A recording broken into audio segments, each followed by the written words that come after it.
Hello dear students and all respected viewers, myself Pritam sir, and now we will see future continuous tense। तो dear students, future indefinite tense हमने पिछले video में देख लिया है और उसके पहले past और उसके पहले present, तो सारे टेंस कंप्लीट हो चुके हैं। ये हमारा 10th वन है फ्यूचर कॉन्टिन्यूस टेंस। तो आइए इसकी हम पहचान देखते हैं। यदि हिंदी वाक्य कोई हो उसके अंत में रहा होगा, रही होगी, रहा होगा, रहे होंगे ऐसे शब्द आते हैं तो वो हमारा फ्यूचर कॉन्टिन्यूस टेंस में होता है।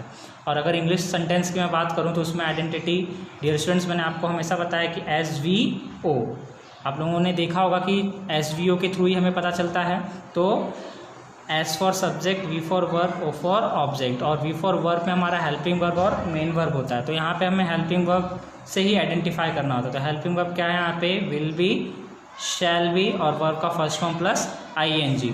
तो जो V होता है यानी कि जो वर्ब होता है, हेल्पिंग वर्ब हो, मेन वर्ब हो, उसके फॉर्म से ही हमें पता चलता है कि वह कौन सा टेंस है। तो dear students, future continuous tense में याद रखिएगा कि विल बी, शैल बी, ये उसका हेल्पिंग वर्ब है और जो मेन वर्ब होता है उसका वर्ब का first form plus ING। Then हम असर्टिव सेंटेंस में देखेंगे अफर्मेटिव सेंटेंस। तो अफर्मेटिव सेंटेंस में डियर स्टूडेंट्स आप देख सकते हैं कि उसका स्ट्रक्चर कैसे है। सेम स्ट्रक्चर में क्या होगा, सब्जेक्ट स्टार्टिंग में आ जाएगा, उसके बाद विल बी, शैल बी, या फिर विल शैल एक साथ लिख के आप बी भी लिख सकते हैं, फिर वर्ब का फर्स्ट फॉर्म प्लस ING, फिर ऑब्जेक्ट, फिर कंपोजिट। अब इसका एग्जाम्पल देखते हैं। I shall be reading my book. I shall be यानी कि मैं पढ़ रहा रहूँगा, इस तरीके से इसका सेंटेंस बनेगा हिंदी में। तो यहाँ पे आई क्या है? सब्जेक्ट है, और आई के साथ क्या लगता है? आई और वी के साथ शैल लगता है, इसलिए क्या लगा है? I shall be reading my book. Then second one है हमारा they will be playing football. वे फुटबॉल खेल रहे होंगे। तो डियर स्टूडेंट्स, दे क्या है? हमारा सब्जेक्ट है, इसके साथ हमारा विल भी लगा हुआ है, क्योंकि दे प्लूरल सब्जेक्ट है, चाहे सिंगुलर सब्जेक्ट हो, प्लूरल सब्जेक्ट हो, इवन हर एक सब्जेक्ट के साथ हम विल लगा सकते हैं। तो will be playing football, playing हमारा वर्ब का फर्स्ट फॉर्म प्लस ING है, फुटबॉल हमारा ऑब्जेक्ट है। देन थर्ड एग्जाम्पल में है he will be learning lesson. वह लेसन पढ़ रहे होंगे या याद कर रहे होंगे। तो ही सब्जेक्ट है, उसके साथ विल बी, हेल्पिंग वर्ब लगा है, लर्निंग वर्ब का फर्स्ट फॉर्म प्लस ING है, लेसन हमारा यहाँ पे ऑब्जेक्ट है। You will be calling my servant. तो यू यहाँ पे क्या है? सब्जेक्ट है, विल बी हेल्पिंग वर्ब जो कि हमारा फ्यूचर कॉन्टिन्यूस टेंस का है, फिर कॉलिंग, कॉल प्लस ING, और उसके बाद माई सर्वेंट हमारा क्या है? ऑब्जेक्ट है। तो डियर स्टूडेंट्स, इस तरीके से मैक्सिमम एग्जांपल्स मैंने आपको यहाँ पे कोशिश की देने की, और आप भी खुद से एग्जांपल्स बना सकते हो। सब्जेक्ट्स ले लीजिए, उसके फिर एक वर्ब ले लीजिए और उसके अकॉर्डिंग कोई ऑब्जेक्ट लेकर के कंपोजिट भी आप उसमें ऐड कर सकते हो। We shall be coming to your house. तो वी क्या है? यहाँ पे सब्जेक्ट है और आई और वी के साथ शैल लगता है, इसलिए वी के साथ हमने क्या लगा दिया? शैल बी कमिंग, कम का फर्स्ट फॉर्म प्लस ING है, टू योर हाउस। तो ये यहाँ पर डियर स्टूडेंट्स कि हम क्या इंडिकेट कर रहा है कि इन फ्यूचर में हम आ रहे होंगे। जैसे कि अगर कोई पार्टी वगैरह होगी किसी के घर में, या फिर कोई सेलिब्रेशन होगा, तो किसी तरीके से हम कहते हैं ना कि हाँ हम सब मिल कर के वहाँ आ रहे होंगे उस समय पे। तो इस तरीके से ये इंडिकेट करता है। एक्चुअली ये जब हम प्रैक्टिकली स्पीकिंग के लिए यूज़ करते हैं तो उसके साथ और भी वर्ड्स हम कनेक्ट करते हैं, सेंटेंसेस कनेक्ट करते हैं, जो कि ये दिखाते हैं कि हाँ हम इन फ्यूचर वो चीज़ कर रहे होंगे। देन हम आते हैं डियर स्टूडेंट्स निगेटिव सेंटेंस में।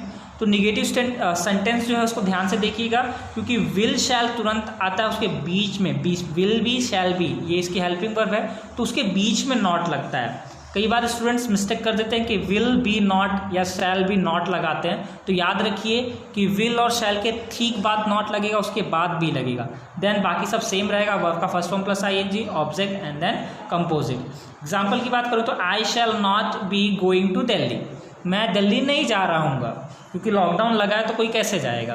वैसे भी अगर पढ़ना हो तो लोग घर ही रहेंगे या फिर अपने काम करेंगे, तो इसलिए इस तरीके के सेंटेंस आप कह सकते हो कि मैं दिल्ली नहीं जा रहा हूँ, रहूँगा, इस तरीके से। देन हम आते हैं नेक्स्ट एग्जाम्पल पे। She will not be playing with her doll. तो यहाँ पे शी सब्जेक्ट है, विल और बी ये इसका हेल्पिंग वर्ब है, लेकिन विल बी के बीच में नॉट लगेगा, क्योंकि जब भी निगेटिव सेंटेंस आप बनाओगे आपने स्ट्रक्चर देखा है। तो she will not be playing with her doll, वो अपने गुड़िया के साथ नहीं खेल रही होगी। The cow will not B grazing grass. The cow will not B grazing grass.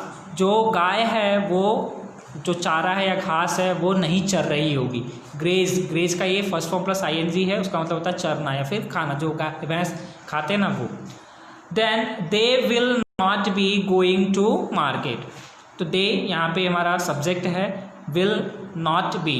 तो डियर स्टूडेंट्स, बार बार मैं आपको कह रहा हूँ, हमेशा इस चीज़ को याद रखिएगा कि विल बी के बीच में नॉट लगेगा। Then we shall not be throwing a ball, अब यहाँ पे वी है तो इसके साथ शैल लग गया, तो we shall not be throwing a ball, इस तरीके से, यानी कि हम बॉल नहीं फेंक रहे होंगे।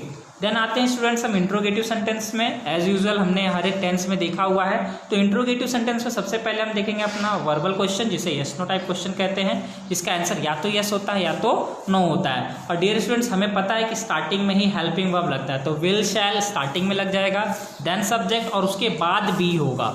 देन वर्ब का फर्स्ट फॉर्म प्लस ing है, ऑब्जेक्ट कंपोजिट, उसके बाद क्वेश्चन मार्क, तो ये क्वेश्चन मार्क बहुत इंपॉर्टेंट है।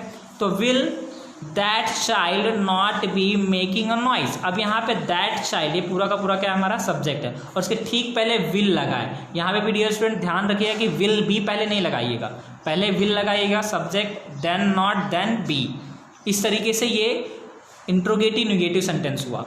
और अगर हम देखें तो will he be going to the market, अब यहाँ पे भी क्वेश्चन पूछा जा रहा है कि क्या वह मार्केट जाएगा, तो विल क्या है, हेल्पिंग वर्ब, ठीक उसके बाद हमारा सब्जेक्ट लगा है, उसके बाद बी लगा है।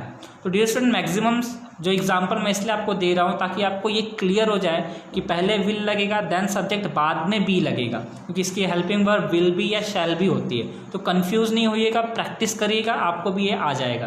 Then shall I be going to village on foot, क्या मैं पैदल गांव जाऊंगा, इस तरीके से उसने क्वेश्चन किया। भाई लॉकडाउन में काफ़ी लोग पैदल गए हैं, तो क्या कुछ बोला नहीं जा सकता कि इन फ्यूचर ऐसा हो भी सकता है। तो डियर स्टूडेंट्स, ये प्रैक्टिकली होता है, आप भी अपने आसपास देख सकते हैं कि बहुत सी ऐसी चीज़ें हैं जिनको आप कर सकते हो। और यहाँ पे ऐसे सेंटेंसेस में पुट करके सेंटेंस के स्ट्रक्चर पे रख के आप फ्यूचर कॉन्टिन्यूस टेंस भी बना सकते हो। देन और भी एग्जाम्पल है, WH टाइप क्वेश्चन भी दे दिया गया है, उसे हम लोग बाद में देखेंगे। Will he be starting a business, क्या वह बिजनेस स्टार्ट करेगा। हाँ, लॉकडाउन के बाद बहुत से लोगों के जॉब जाने वाले हैं, तो लोग बिजनेस स्टार्ट करेंगे, तो इसका आंसर भी यस हो सकता है। देन हम आते हैं WH टाइप क्वेश्चन पे। तो WH टाइप क्वेश्चन में एज यूजुअल क्या होगा, पहले सबसे WH टाइप वर्ड होगा, then helping verb will shall, then subject, फिर बी, फिर वर्ब का first form plus ing, then object और कंपोजिट, उसके बाद क्वेश्चन मार्क। तो WH टाइप वर्ड्स क्या होते हैं, उनकी मीनिंग क्या है, कैसे क्वेश्चन से बनते हैं, आप लोगों को अगर देखना है तो आप पहले वीडियो देख लीजिए जो कि टेंस के लिए मैंने बनाया, वहाँ पे मैंने हर एक वर्ड को एक्सप्लेन किया है। देन आइए यहाँ पे, तो where will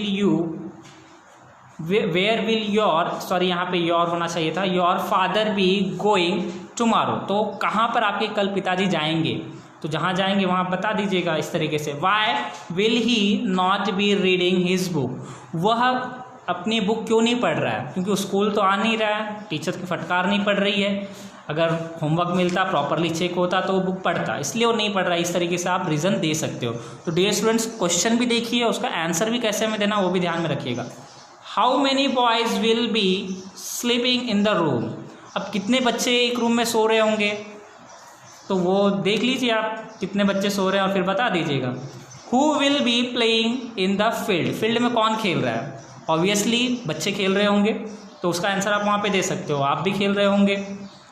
who will be coming to school now, तो हु यहाँ पे WH टाइप वर्ड है, उसके बाद देखिए आप जो हमारा हेल्पिंग वर्ब है वो, फिर यहाँ पे देखिए जो हु होता है। डियर स्टूडेंट्स, अब यहाँ पर आप देख रहे होंगे कि यहाँ पे विल भी डायरेक्ट आ रहा है, क्यों, क्योंकि जो हु से क्वेश्चन पूछा जाता है तो उसका आंसर हमेशा सब्जेक्ट होता है, इसलिए इन दोनों ही सेंटेंस में सब्जेक्ट क्या है, एब्सेंट है। और ये कैसे होता है, मैंने कई बार पिछले वीडियोज़ में नोट में आपको बताया है कि हु के लिए क्या होता है, विच, हाउ मैनी, हाउ मच के साथ कैसे जो नाउन होता है, सब्जेक्ट होता है साथ में आता है, देन हमारा हेल्पिंग वर्ब आता है। तो वो सब आप लोग अब तक समझ चुके हैं, सीख चुके हैं, और इन एग्जांपल्स को मैं बार बार इसलिए रखता हूँ ताकि वो आपका रिवीजन होता रहे।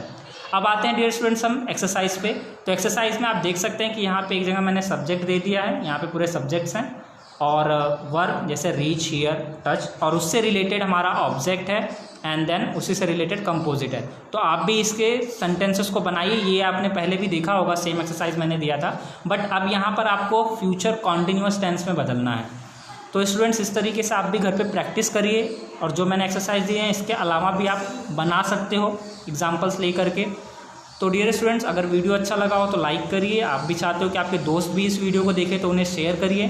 चैनल को अगर अभी तक आपने सब्सक्राइब नहीं किया है तो सब्सक्राइब भी कर लीजिए। हम नेक्स्ट वीडियो में मिलेंगे नए टॉपिक के साथ, नए ग्रामर के साथ। तब तक के लिए good bye and take care.